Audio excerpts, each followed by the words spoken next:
Hallelujah. Habang tayo po yung nagbibigay sa Panginoon, ulitin ko lamang po, magsisimula po yung ating 40-day prayer and fasting on November 1.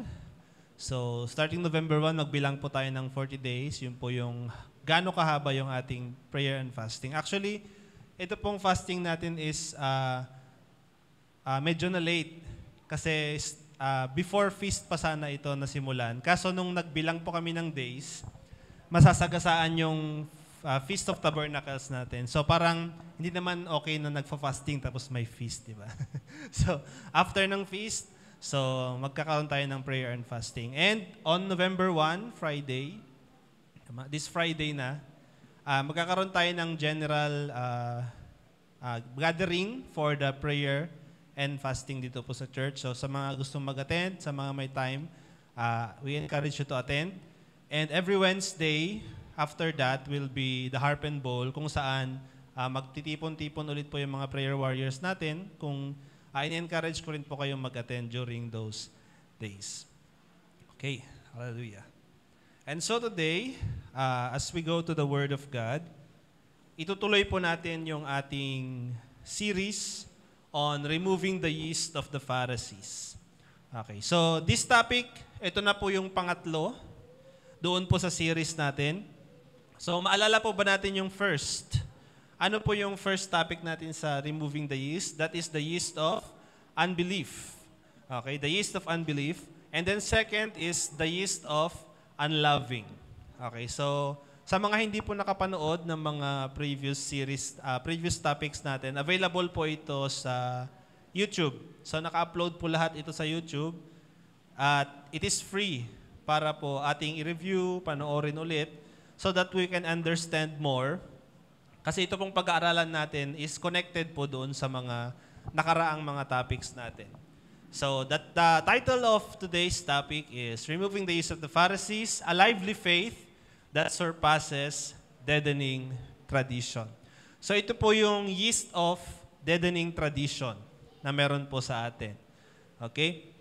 So when we speak of tradition, what do you mean? Ano po ba yung ibig sabihin ng tradition sa atin? Especially sa atin po mga Pilipino. Okay, so nag-search po ako sa internet. Ang lumabas po na definition is that tradition is the way people in a group or culture keep doing things that were done by their ancestors. Okay, ito po yung mga ginagawa natin na nakaugalian na ng mga ninuno natin. Okay, na ipasa-pasa from generation to generation. It includes customs, ayan yung mga kagawian. Sa ating mga Pilipino, marami tayong mga ganito.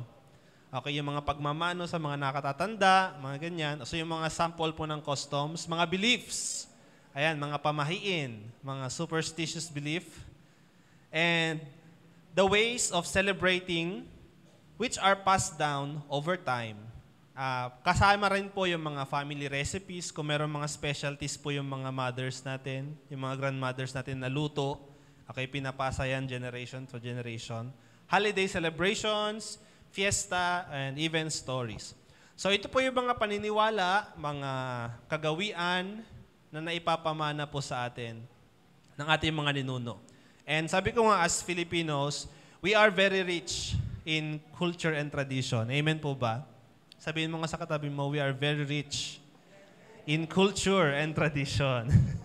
Hallelujah. Diba?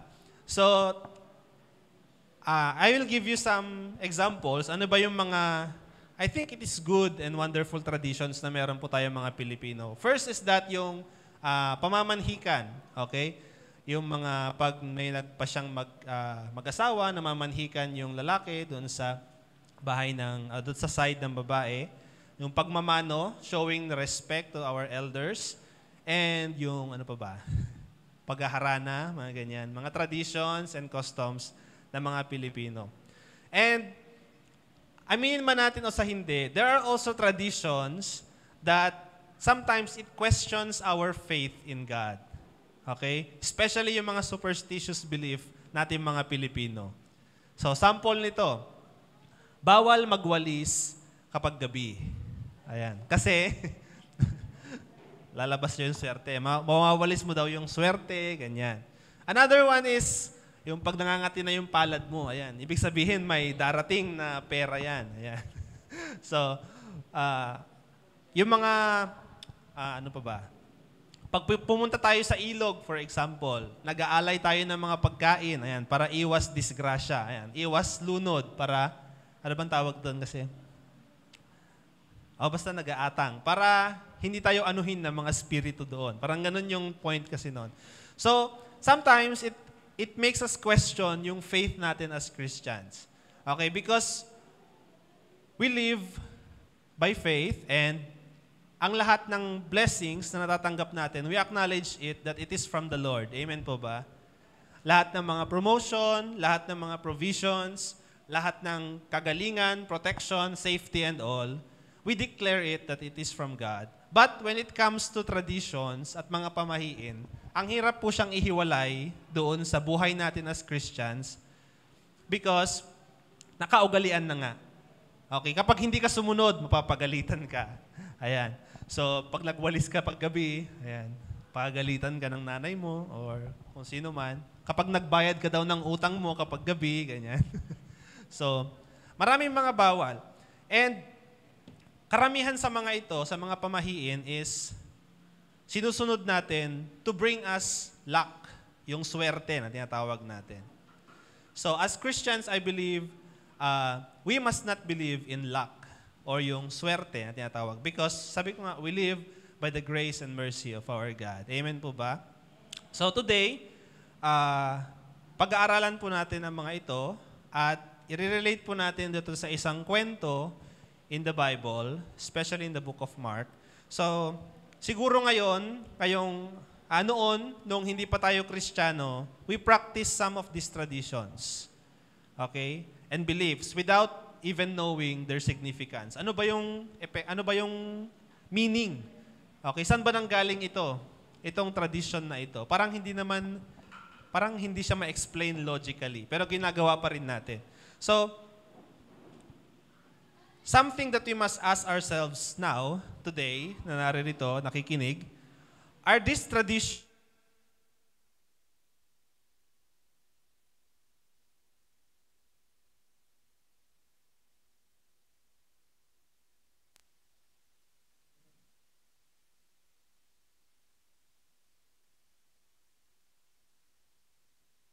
thank you.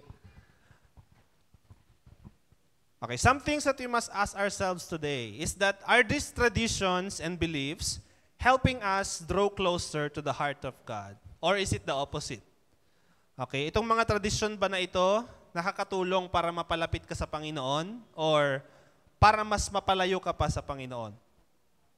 Are these traditions worth keeping?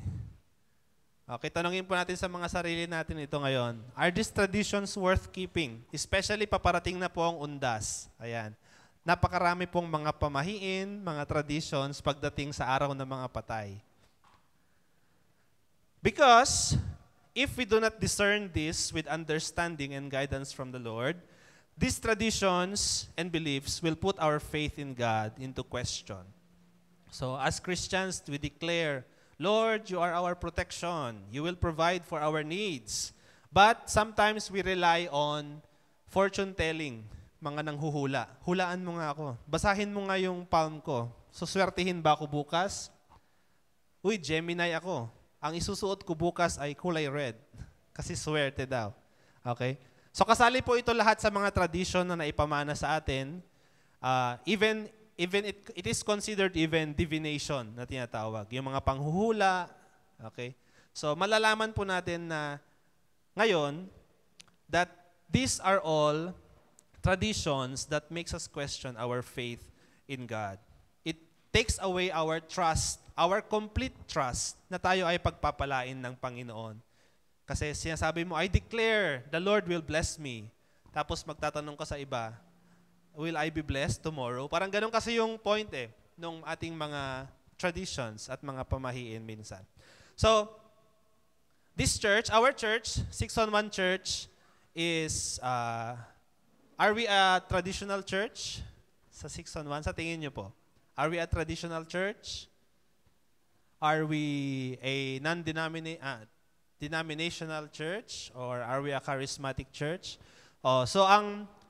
Nung nagkuhan po ako dun sa mga teachings sa ating mother church, the best way to describe the 611 church is, it is a spirit-led church. Okay? We move as the Spirit of the Lord moves. So, katatapos lang po ng Feast of Tabernacle, may hahalin tulad ko po ang church natin as a tabernacle. Because we establish, and then pag gumalaw ang Panginoon, we tatanggalin mo ulit, susundan natin siya, establish ulit. Okay? So parang ganun din yung history ata ng church na to. No? Nakailang beses na tayong lipat ng mga, ng mga building. But still, we move through the leading of the Holy Spirit. Amen po ba? And knowing this, we establish our own traditions then sa 611. Ano po yung isang tradition natin na talaga namang ina-apply natin? Yung may kasabihan po tayo dito eh. Once you are welcome, you are forever welcome. Okay? We establish the tradition because we want to express the grace and love of God sa mga tao. And the Lord commands us to celebrate the Feast of Tabernacle. Sabi nga no, mga teachings natin last Sundays, and it is to be passed down from generation to generation among His people. So, Feast of Tabernacle is to be our tradition. Okay, itong tradition ba na ito is nakakatulong para mapalapit tayo sa Panginoon? Yes, because it is a command direct from God. So, sabi ko nga po, may mga magagandang tradition, may mga hindi nakakatulong na tradition. Okay? So, as we study this word of God today, let us open our Bibles, please, in the book of Mark, chapter 7, starting from verse 1 to 23. Okay, basahin po natin in the New King James Version. Then the Pharisees and some of the scribes came together to him, having come from Jerusalem. Now, when they saw some of his disciples eat bread with defiled, that is, with unwashed hands, they found fault. For the Pharisees and all the Jews do not eat unless they wash their hands in a special way, holding the tradition of the elders. When they come from the marketplace, they do not eat unless they wash, and there are many other things which they have received and hold, like the washing of cups, pitchers, copper vessels, and couches. Then the Pharisees and scribes asked him, "Why do your disciples not walk according to the tradition of the elders, but eat bread with unwashed hands?"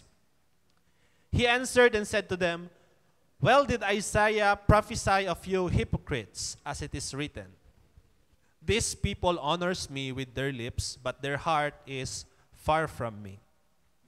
And in vain they worship me, teaching as doctrines the commandments of men. For laying aside the commandment of God, you hold the tradition of men, the washing of pitchers and cups, and many other such things you do.' He said to them, 'All too well you reject the commandment of God, that you may keep your tradition. For Moses said, Honor your father and your mother, and he who curses father or mother, let him be put to death. But you say, if a man says to his father or mother, whatever profit you might have received from me is korban, that is, a gift to God, then you no longer let him do anything for his father or his mother, making the word of God of no effect through your tradition which you have handed down, and many such things you do." Verse 14, when he had called all the multitudes to himself, he said to them, "Hear me, everyone, and understand. There is nothing that enters a man from outside which can defile him, but the things which come out of him, those are the things that defile a man. If anyone has ears to hear, let him hear." When he had entered a house away from the crowd, his disciples asked him concerning the parable. So he said to them, "Are you thus without understanding also? Do you not perceive that whatever enters a man from outside cannot defile him, because it does not enter his heart, but his stomach, and is eliminated, thus purifying all foods. And he said, what comes out of a man, that defiles a man.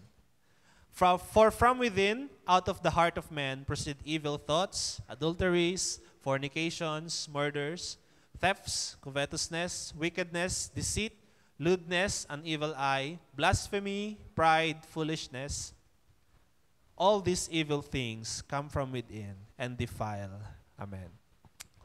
We thank the Lord and let us pray. Father God, we thank you for the reading of your word today. We also thank you for bringing us together once again to celebrate your holy Sabbath, Panginoon.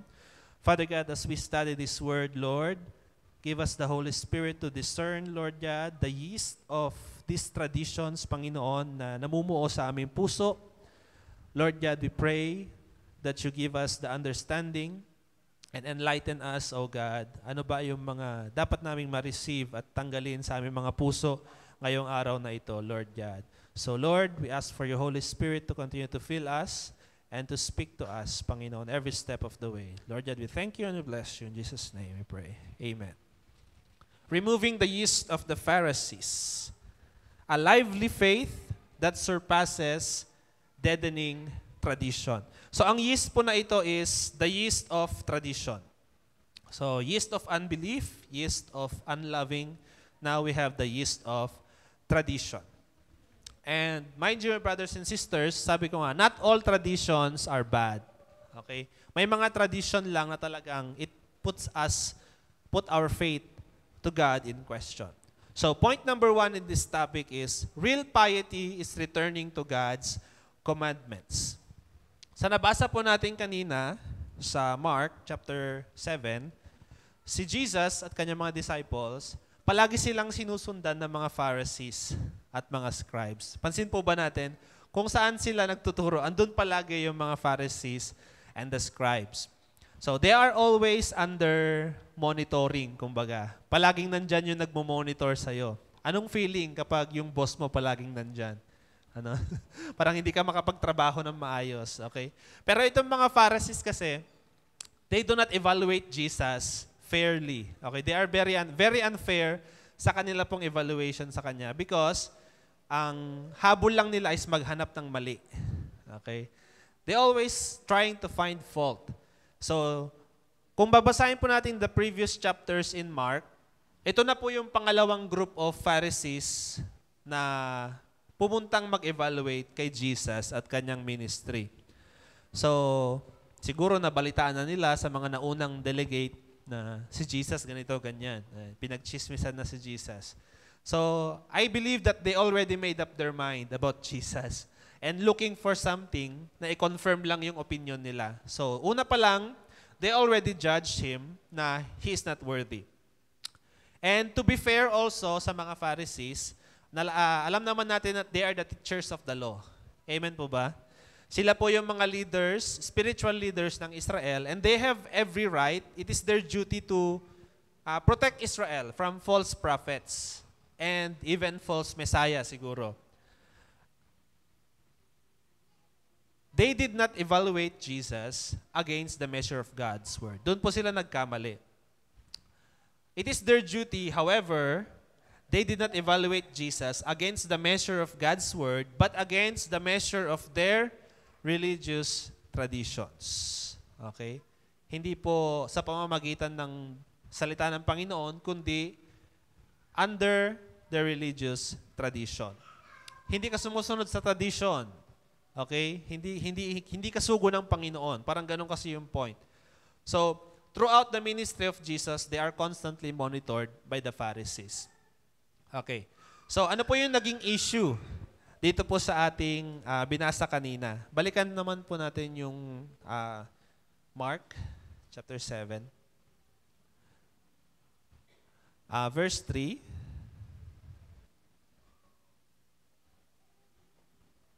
Verse 2, sorry. Now when they saw some of disciples eat bread with defiled, that is, with unwashed hands, they found fault. Verse 3, for the Pharisees and all the Jews do not eat unless they wash their hands in a special way, holding the tradition of the elders. So yung naging issue po dito is kumain daw po yung mga disciples ng bread without washing their hands. Okay? Sino po dito ang naghuhugas ng kamay bago kumain? Taas ng kamay. Ayan. Honestly. Siguro sometimes, ayan. Depende sa dumi ng kamay siguro. Kung ano yung mga ginawa mo for this day, kung nagtrabaho ka ba, naglinis-linis ka ba ng kwarto. And we also entrust or pass down, sabi na nating tradition siguro, tradition to our children. Okay? For what purpose? Okay, ano po ba yung purpose ng paghuhugas natin ng kamay? For hygiene, hindi po ba? Yun lang naman po yung nakikita kong rason sa mga Pilipino. Ba't sila naghuhugas ng kamay before eating? Dito po kasi sa tagpong ito, it is not for the purpose of hygiene. Okay? But it is for the purpose of their tradition. Okay? So, bigyan ko lang po kayo ng konting background. Yung hand washing po na they describe is, it was purely ceremonial. Okay? So, konting tubig lang po. Parang ritual na ganun lang nila sa kamay. It is not yung as in malilinis talaga yung kamay mo from dirt. Okay? So, parang ritual lang talaga siya. Ceremonial cleansing ang tawag po doon. So, in the Jews po kasi, there are two classifications of laws. Okay? The first is the written law, yung po yung Torah, the first 5 books doon po sa Bible natin. So, andun po yung mga 10 commandments, yung 613 na commandments. Okay, andun po lahat doon sa written law. And aside from that, there is also the oral law. It is the oral law from the elders, which is also written. Okay, nakasulat din po mga ito. It is a collection of tradition and interpretations on top of the written law. So, ang oral law, it is a collection of interpretations of the written law. Okay, pag sinabi sa written law na maghugas ng kamay, okay, to be ceremonially clean, parang gano'n. So, i-interpret po nila sa oral law, maghugas ng kamay bago kumain. So, pwede pong mag-iba-iba yung interpretations doon po sa oral law. Ito po yung pinapass down nila sa kanilang mga anak, to generation, it becomes their tradition. And the oral law, many Jewish leaders honored it more than the written law. Okay? Mas binibigyan nila ng halaga yung oral law, yung traditions, kaysa doon sa written law, the commandments of God. Okay? Basahin ko lang po itong quote from a rabbi, Rabbi Eliezer. Isa po siyang Jewish leader. Sabi niya, "He who expounds the scriptures in opposition to the tradition has no share in the world to come." Okay? So, pag daw ang isang tao, ginamit niya yung scripture to oppose the tradition, parang wala kang kinalaman sa amin. Parang ganon. So, hindi ka pwede. Parang ganon. Sabi naman po nung isa, "It is greater offense to teach anything contrary to the voice of the rabbis than to contradict the scripture itself." O diba? Powerful. Mas greater offense daw po, yung kontrahin mo yung mga teachers, kesa yung kontrahin mo yung scripture. Ganun po katindi yung hold ng tradition sa mga Jew during the time of Jesus. That's why they care more about their tradition than the Word of God. So the ceremonial washing of hands is a part of the written law. So pwede po ba nating basahin ang Exodus chapter 30, verse 17 to 21. So yung oral law, sabi ko nga, it is derived from the written law. Interpretation. So sabi nito, the Lord spoke to Moses saying, "You shall also make a laver of bronze with its base also of bronze for washing. You shall put it between the tabernacle of meeting and the altar, and you shall put water in it. For Aaron and his sons shall wash their hands and their feet in the water from it. When they go into the tabernacle of meeting, or when they come near the altar to minister, to burn an offering by fire to the Lord, they shall wash with water, lest they die. So they shall wash their hands and their feet, lest they die. And it shall be a statute forever to them, to him and his descendants, throughout their generations. Ito po yung basis nila kung ba't sila nagkaroon ng ceremonial washing of hands before eating bread. Okay, sa mga tradition, Jewish practice po kasi, eating bread is something sacred sa kanila. Okay, it is something ceremonial. So kailangan in-interpret nila since ito yung sinabi ng Panginoon in the Old Testament. So kapag kakain tayo ng bread, dapat maghugas ng kamay. Okay. So it is not really in the Bible na maghuhugas ka ng kamay before kumain. Pero they interpreted it that way and it became their tradition. So these oral laws were intended to be interpretations of the written law and application of the law to local circumstances. At sa sa bawat salinlahi, nagkaroon ng iba't ibang interpretations, naging imbis na interpretation of the law, naging interpretations of traditions, hanggang sa naging interpretations of traditions, hanggang sa nagkaroon sila ng napakaraming tradition. At ang masama pa nito, they honor it more than the Word of God. Now, we get why they hated Jesus so much. Kasi ayaw ni Jesus ng mga tradition nila. Kasi sabi niya, these are the commands of men and not the command of God. He interprets the written law and gave deeper meaning to them that completely opposes the oral law. Si Jesus, nagbibigay siya ng mas deeper meaning sa mga written law, sa mga commandments of God. Ano po yung isa? Sabi doon, do not commit murder. Ano po yung deeper meaning noon? When you harbor hatred sa iyong puso against your brother, that is considered murder. So yun po yung meaning. But it completely opposes the oral law. Yung mga tradition po nila. That's why they hate Jesus. So ano po yung naging response ni Jesus dito? Verse 4.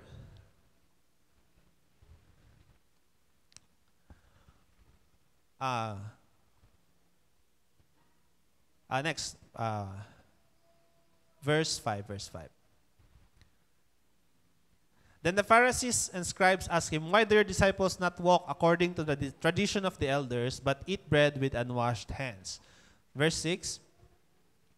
He answered and said to them, si Jesus na po ito, well did Isaiah prophesy of you hypocrites, as it is written, these people honors me with their lips, but their heart is far from me. Verse 7. And in vain they worship me, teaching as doctrines the commandments of men. So ito po yung reaction ni Jesus sa mga Pharisees. Alam nyo, prophesy na kayo na Isaiah Sabi niya gano'n. So nakasulat ito sa book of Isaiah. Hypocrites, he said to them. So basahin nga po natin yung Isaiah 29 verse 13. Dito po galing ito. Therefore the Lord said, inasmuch as these people draw near with their mouths and honor me with their lips, but have removed their hearts far from me, and their fear toward me is taught by the commandments of men. So medyo may konting paraphrasing, but this is what Jesus said to them. They honored God with their lips, their words, their teachings, but their heart is far from God. Sabihin mo nga sa katabi mo, their heart is far from God. Would God say the same to us today? So we attend Sunday services, mga ganyan. But are we like the Pharisees? We attend Sunday service, but our heart is far from the Lord. You do ministry. You are a faithful giver, but your heart is far from the Lord. And the heart of the Pharisees, no matter how well they think about themselves, no matter how highly they think of themselves, their heart is far from God because they are teaching as doctrines the commandments of men, sabi dito, and they rejected the commandment of God.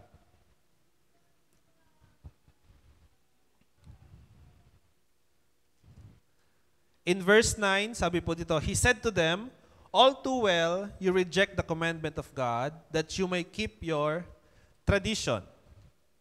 For Moses said, honor your father and your mother, and he who curses father or mother, let him be put to death. But you say, if a man says to his father or mother, whatever you profit you might have received from me is korban, that is a gift to God, Then you no longer let him do anything for his father and his mother, making the word of God of no effect through your tradition, which you have handed down, and many such things you do. So, meron pong example si Jesus dito. Honor your father and your mother. Pang-ilan po ito sa commandment? Ayan, may quiz tayo. Pang-5. Okay, this is the 5th commandment of God, dun sa 10 commandments. Honor your father and your mother in all things, even through our finances. Amen po ba? It is a way of honoring our parents. Yung magbigay ka rin naman kung meron ka mang extra. You want to honor them through your finances. You want to show respect to them. That is one way. And kung meron mang,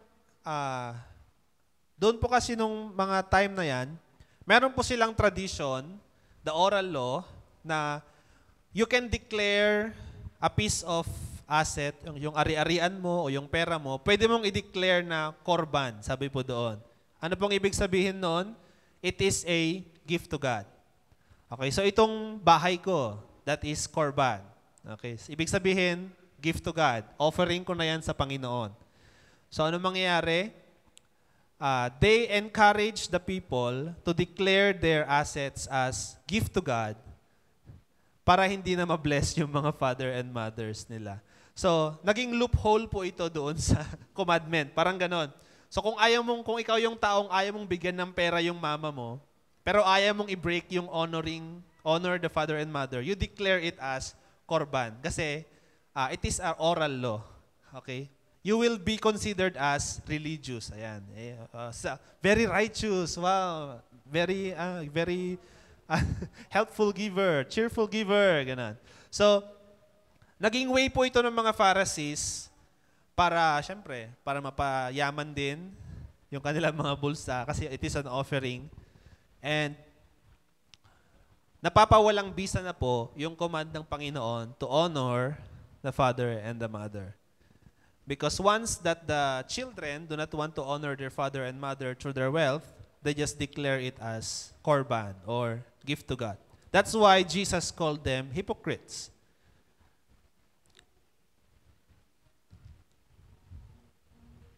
They prioritize traditions over the commandments of God. So ano po yung dapat nating gawin? To go back sa Panginoon, it is always go back to the commandments of God. First point po natin dito is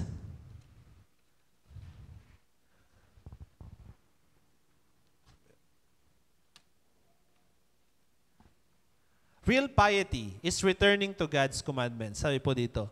So if we assess our traditions and our beliefs, ito ba ay nasa Bible? Commandment ba ito ng Panginoon? So masasabi natin na true yung iyong intention is we always have to go back to the commandments of God. Yung pagwawalis po ba sa gabi, nasa Bible po ba yon? Tanongin mo nga sa katabi mo, nasa Bible ba yon? Okay, wala naman. Parang wala naman ako nabasang bawal magwalis paggabi. Parang rason lang naman ata nung tamad na nautusan yan. Okay. Yung pagbabayad ng utang din paggabi, ayan. Parang rason lang nung ayaw magbayad ata yan. So, we need to go back always. Return to the commandments of God. That's why we have to read the Word of God. We need to meditate on it para malaman po natin ano ba talaga yung pinapagawa ng Panginoon at ano yung mga pinapagawa lang ng tao sa atin. Siguro, sumusunod tayo sa mga traditions thinking na, oh, I am so righteous, I am so holy. Ako ay ibibless. Pero wala naman pala yun sa sinasabi ng Panginoon. So, our efforts are all in vain. Our faith in all those traditions are all in vain. At ang masama pa nito, we use it to measure our worth to others. Okay? Hindi mo ginagawa tong tradition na to. Hindi ka follower ng Panginoon. Okay? Pwede po natin kasi magkaroon sa puso natin ng ganon. And that is the yeast of the tradition na meron po sa mga Pharisees. You do not follow the hand washing ng mga elders. Therefore conclude, hindi kayo tunay na sugo ng Panginoon. Okay? So they use the tradition para i-reject yung ministry ng Panginoon. So they prioritize traditions over the commandments of God. Point number 2. Real holiness is removing yeast from the heart. Okay, nagpatuloy ang Panginoon sa pangangaral sa kanila. In verse 14, sabi po niya dito, when he had called all the multitude to himself, he said to them, "Hear me, everyone, and understand. There is nothing that enters a man from outside which can defile him. But the things which come out of him, those are the things that defile a man. If anyone has ears to hear, let him hear." So there is nothing that enters a man from outside which can defile him, but the things which come out of him, those are the things that defile a man. Okay, nung una pong naisulat ito, or nung mga earlier years, this line of verse, ito po yung napakalaking impact po sa Christian community. Okay? Kasi ito po yung basis nila na the Lord declared na lahat ng mga nakakain natin is hindi na siya considered na nakakasira ng ating katawan. Okay? Or nakaka-defile sa atin. So meron po kasi yung mga ibang religion siguro na bawal kumain ng dinuguan, bawal kumain ng ganito, ganyan. So it is a declaration from God that there is nothing that enters a man from outside which can defile him. So kung meron man siguro sa atin na it's your personal choice not to eat something, it is your personal commitment. And do not do it because the Lord commands it. Okay? Kasi hindi naman niya inuutos na wag mong kainin ito. Kasi sabi niya nga, it is not what enters a man from the outside which can defile him. So, in the specific context of ceremonial cleanness, regarding food lang po itong pinag-uusapan natin. Okay? Regarding food. Basahin nga po natin ang Acts chapter 10, verse 15.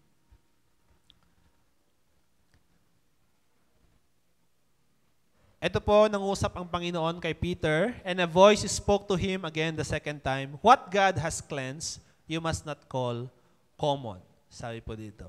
Kung ano daw po yung nilinis ng Panginoon, don't call common or unclean. Yun po yung point po kasi ng conversation nila ni Peter dyan. So what God has cleansed, you must not call common. So with regards to food, sabi ko nga po, doon po lang tayo sa specific context ng food. It is not our unclean hands or the food we eat that makes us unclean. Sabihin mo nga sa katabi mo, it is not the food, it is not your unclean hands that makes us unclean. But whatever that comes out of us defiles and reveals that we have unclean hearts. Okay? So, written law, anong sabi sa commandments? Binasa natin kanina sa Exodus, be ceremonially clean. Okay, anong sabi ng oral law? Wash your hands through ceremonial cleansing. Anong sabi ni Jesus? To be ceremonially clean, it is not about our unclean hands or the food that we eat, but the cleansing of our hearts. Okay, hindi mo kailangan maghugas ng kamay para lang masabi mong magiging malinis ang pagkatao mo. Hindi mo kailangang kumain ng ganito or hindi kumain ng ganito para masabi mong you are living a holy life. But it is the heart of man that kailangan nating i-cleanse. We need to remove the yeast from the heart of man because it is the heart of man that defiles us. Amen po ba? So whatever that comes out of us, those are the things that makes us unclean, or it can defile us.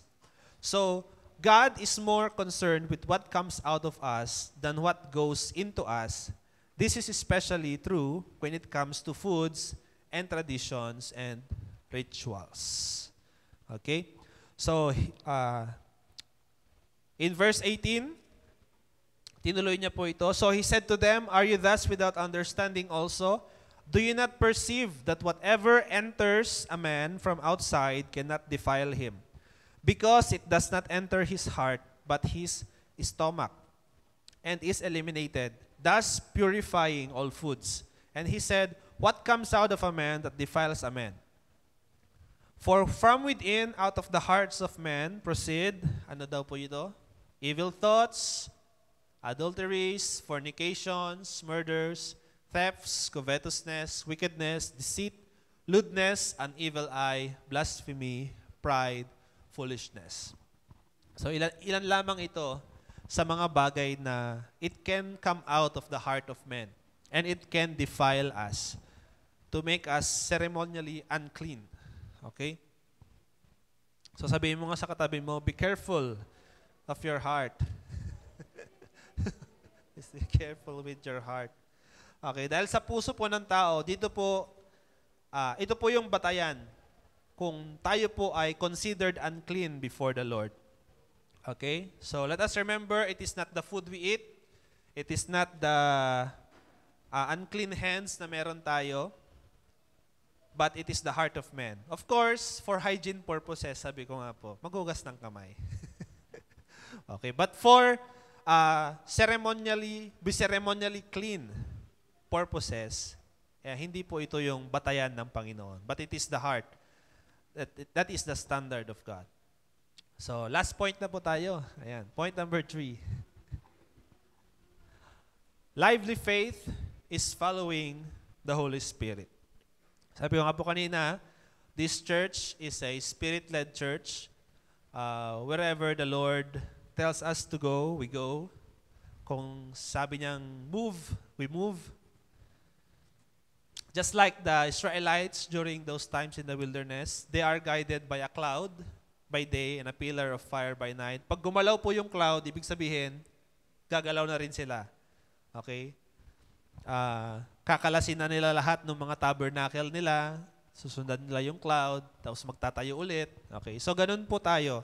Even as a personal church, yung sarili po natin.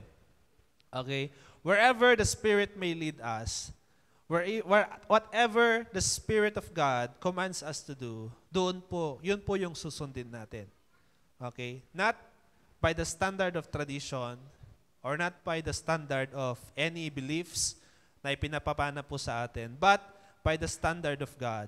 If He tells you to do this, do this. If He tells you to don't do this, then don't do this. Okay? Mas bigyan po sa natin ng halaga yung sinasabi ng Panginoon. Basahin nga po natin ng Romans chapter 7, verse 24. O wretched man that I am, who will deliver me from this body of death? Sino po ang nagsulat ng Romans? It's Paul. Okay, kilala po ba natin si Paul? Si Paul, siya po yung disciple na pinakamarami, I think, na naisulat sa New Testament. Pinakamaraming books na naisulat.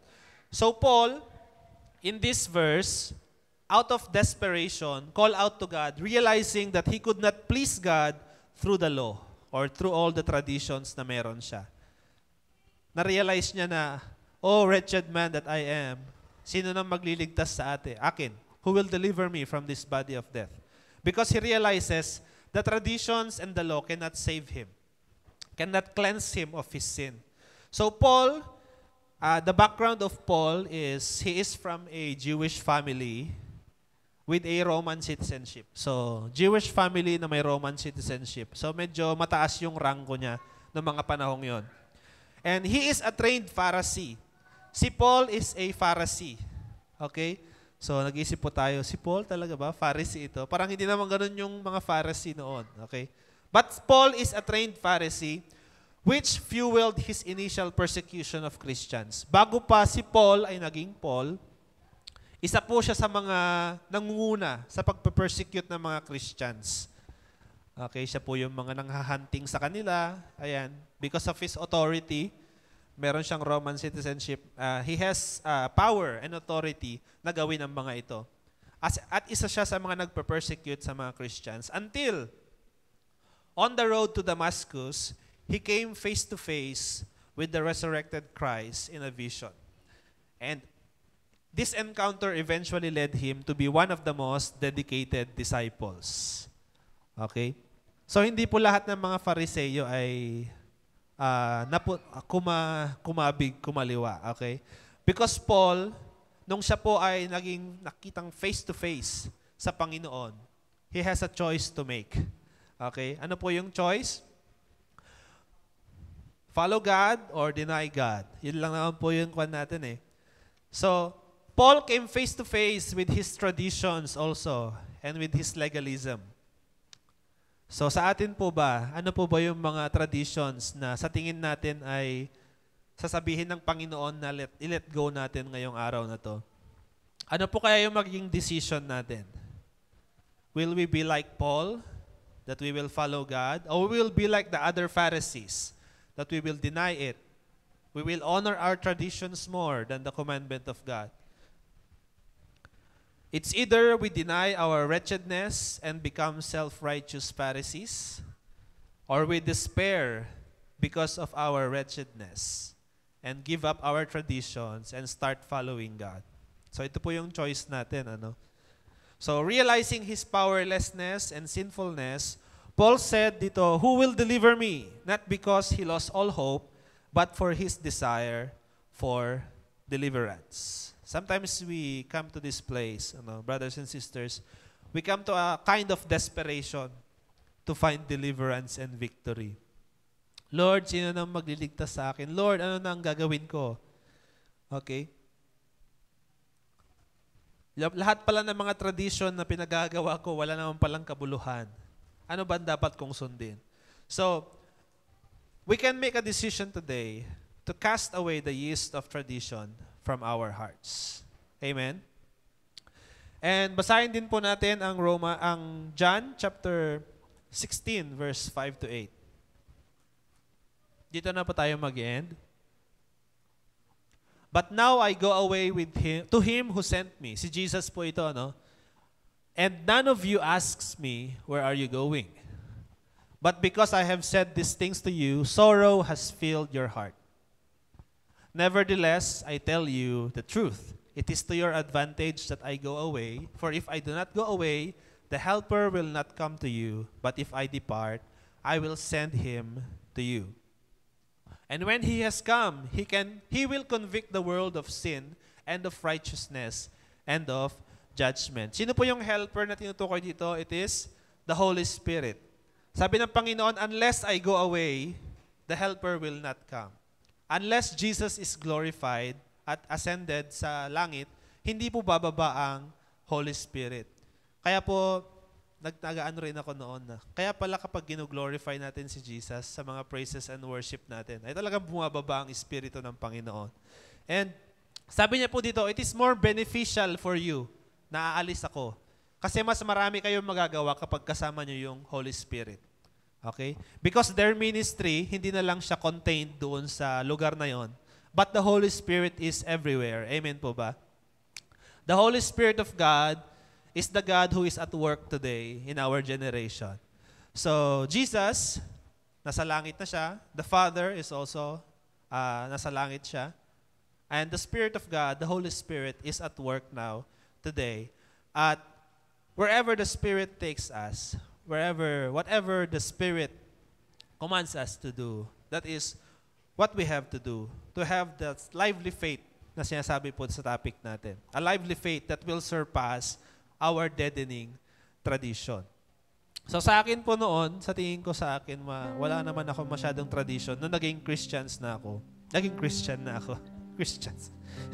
So, isa lang po sa na-realize ko is that may mga programs po kasi ang church. Sa Bible, sabi po doon, we need to study the Word of God. Amen po ba? So, men must not eat, must not feed on bread alone, but to every word that comes from the mouth of God. And that, sabi sa Joshua, we must meditate on it day and night. So, yun po yung Word of God. Yun po yung commandment ng Panginoon. And as followers of God, we have so many interpretations, okay? We have so many things na pwede natin gawin. Daily devotion. Kaya nagkaroon po tayo mga daily devotion, program sa church na mga daily devotion. And sometimes I think nagkakaroon po tayo ng tradition when it come to holding these programs. Okay? Kasi may mga times na may mga hindi nakakapag-attend. And iniisip natin na hindi na sila kasali sa atin. Hindi na sila part. Hindi na sila nagbabasa ng Word of God. But maybe something tells me na may namumuong yeast of tradition sa ating mga puso. Na ibig sabihin po ba na hindi siya nag-attend ng daily devotion ay hindi na siya nagbabasa or nagme-meditate ng Word of God. Another one is yung dress code po natin. Ayan. Sabi po sa Bible, we must present ourselves to God na maayos. Pero minsan, what is the purpose? Para ma-connect tayo sa Panginoon. Amen po ba? We need to come to God, presentable para ma-connect tayo sa Panginoon. Pero sometimes, some churches, sila pa yung gumagawa ng paraan para hindi tayo makakonect sa Panginoon. Pag may pumasok na naka-t-shirt, papasukin po ba natin? Ayan po yung tanong. Will we hold on to that tradition ng dress code? Pero sabi ng Panginoon, lahat ng lumalapit sa Kanya, He will not turn away. So yun po yung point. Nag-gets po ba natin yung point? Na even in our life today as Christians, maaari tayong makagawa ng mga tradition na hindi naman talaga inuutos ng Panginoon. Okay? So these are the things that we must be careful about. And so today, as we come before the Lord and surrender these traditions, these beliefs sa ating mga puso, we need to ask God that to make us clean, to clean our hearts. So sa tingin mo, kung sa tingin mo sa araw na ito, we have something sa puso mo na it hinders you para isuko ang mga ito sa Panginoon, I want you to stand before God.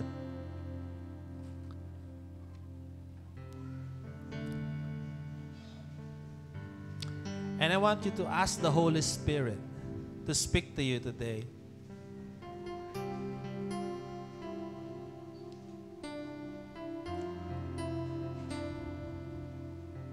Hallelujah. Brothers and sisters, papalapit na November. And we have these traditions, mga pamahiin during these times. May mga celebrations na questionable sa ating faith. And I want you to just speak to God today. Ask the Holy Spirit to help you to surrender all of these things to Him. To remove this yeast of tradition sa ating mga puso na hindi naman iniutos ng Panginoon. But because this is our tradition, nahihirapan tayong i-let go, even now that we are Christians.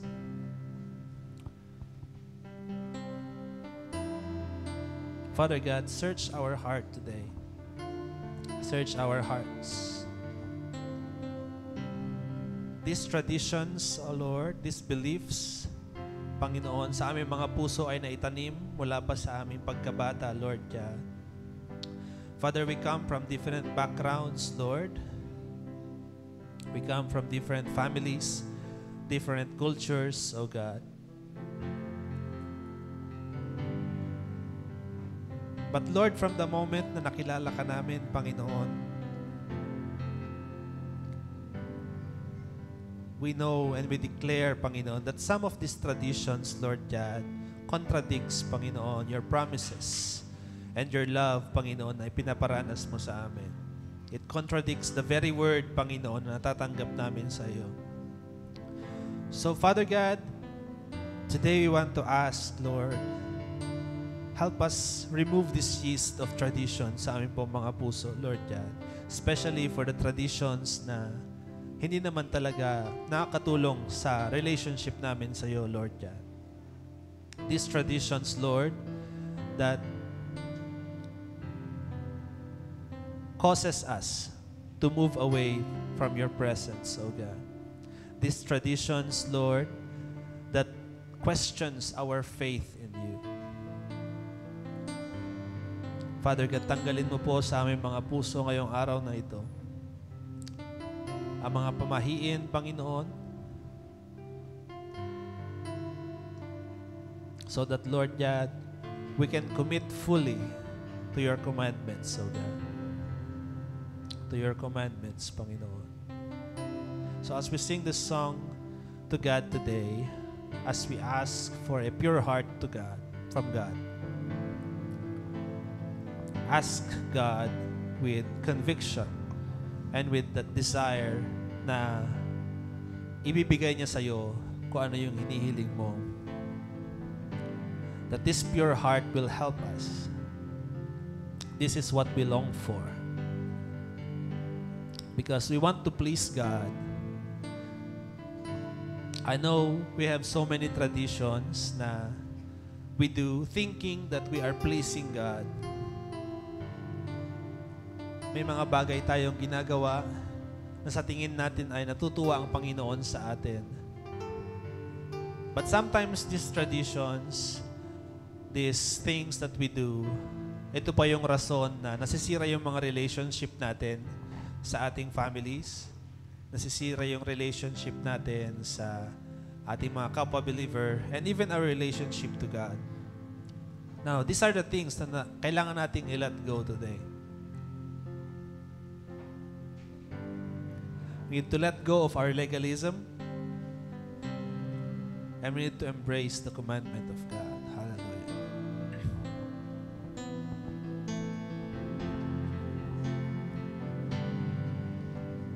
Pure heart, that's what I long for. A heart that follows hard after thee. Yes, Lord. A pure heart. A pure heart, that's what I long for. A heart that follows hard after thee. Let's sing that again. A pure heart. A pure heart, that's what I long for. A heart that follows hard after thee.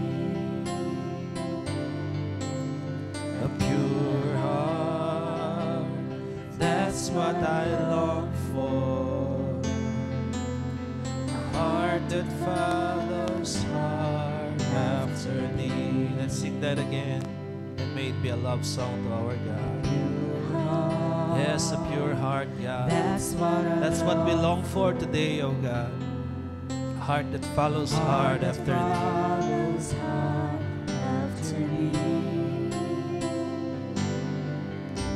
A pure heart, that's what I long for.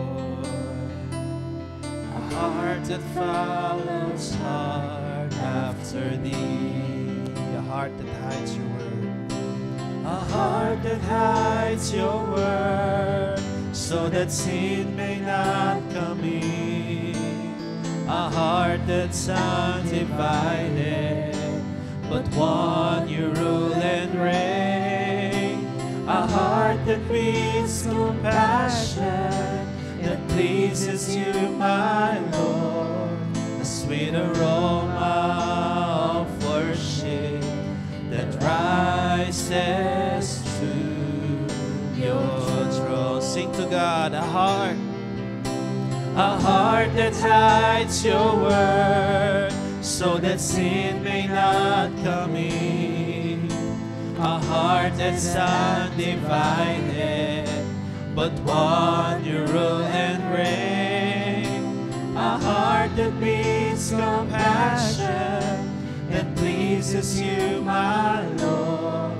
A sweet aroma of worship that rises to your throne. in your still small voice. Sing to God. A heart that hides your word, so that sin may not come in. Yes, Lord. A heart that's undivided, but one you rule and reign.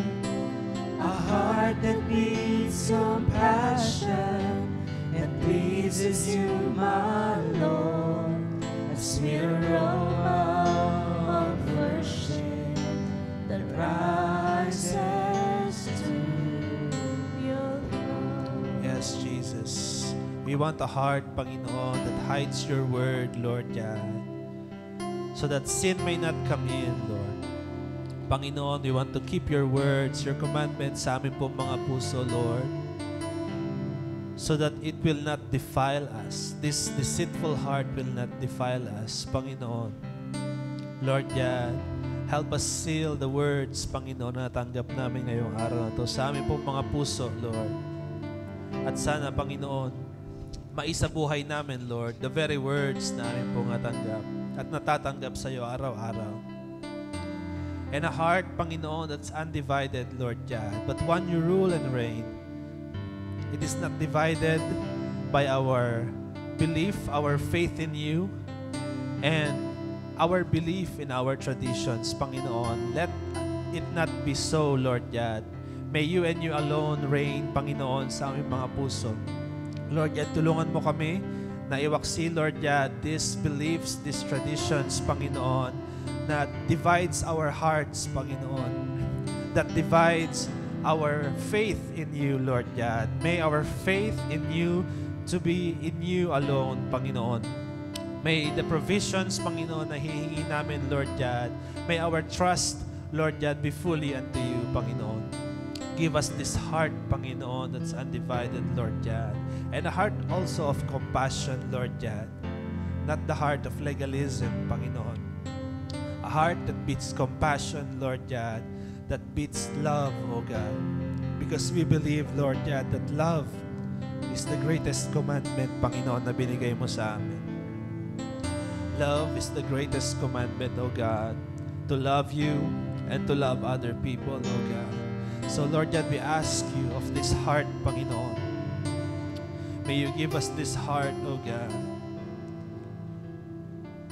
A heart, Panginoon, kung saan ang iyong spirito ay mananahan, Lord God. Or of your lively spirit to dwell, O God, sa amin po mga puso. So that we may surpass all of these traditions and beliefs, O God.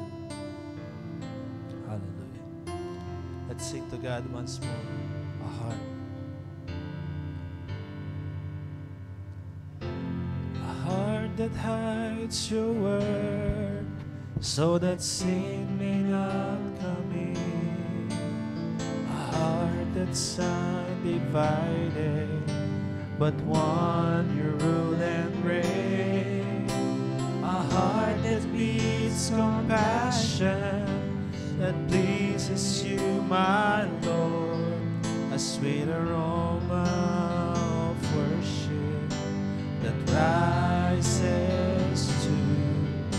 Can we lift our hands to God today and say, a heart that hides your word, a heart that hides your word, so that sin may not come in. A heart that's undivided, but one you rule and reign. A heart that beats compassion, that pleases you, my Lord. A sweet aroma that rises to your throne. A heart that beats compassion, a heart that beats compassion, and pleases you, my Lord. A sweet aroma of worship that rises to your throne. Yes, hallelujah. We thank you, Lord God, for today. We thank you, Lord, because we believe that we have received this heart, Panginoon. A heart that pleases you, Lord. A heart na ilalayo kami from anything that will defile us, Panginoon. Lord God, help us guard this heart of ours, O God, so that walang gawa ng kaaway, Panginoon, ang pwedeng makasira nito sa amin, Lord God. It will not defile us, this heart that you have given us, Lord. Father God, we thank you for giving us this heart, for giving us this pure heart, Panginoon. And we will see to it that every day, O God, of our lives, Ikaw at yung mga commandments lang, Panginoon, ang aming pong susundin, Lord God. Help us live by faith, Lord. not by the faith in our tradition, O God, but by our faith in you. Panginoon, tulungan mo kami, Lord God, not to trust anymore sa mga panghuhula, sa mga pamahiin, sa mga bagay, Lord God, that distracts us from the true God that provides for our needs, O God. Because we believe, Lord, Ikaw at Ikaw lang, Panginoon, ang tunay na Diyos sa aming buhay. We lift you up, Panginoon, sa aming buhay. We declare, Lord God, today that you are our God, our provider, our healer, and that every day, Lord God, you protect us, you keep us safe from any harm, O God. And so, Lord God, we thank you. We thank you. We thank you. Lord God, I just want to speak blessing sa mga kapatid namin na narito ngayong umaga, Lord. Father God, selyuhan mo sa kanilang puso, Lord, the word that they have received today. Lord God, sa paglabas namin sa lugar na ito, Lord, help us to live, Panginoon, according to your word, according to your commandment, according to your mercy and grace and love, Panginoon. Lord God, may isabuhay nawa namin ang mga natutunan namin, Panginoon. And may your Holy Spirit always guide us. Give us that listening ear, O God. Give us that obedient heart, Panginoon, to follow the words, Panginoon, of your Holy Spirit, the leading of your Holy Spirit, O God. And so, Father God, we just lift up to you, offer to you our lives today.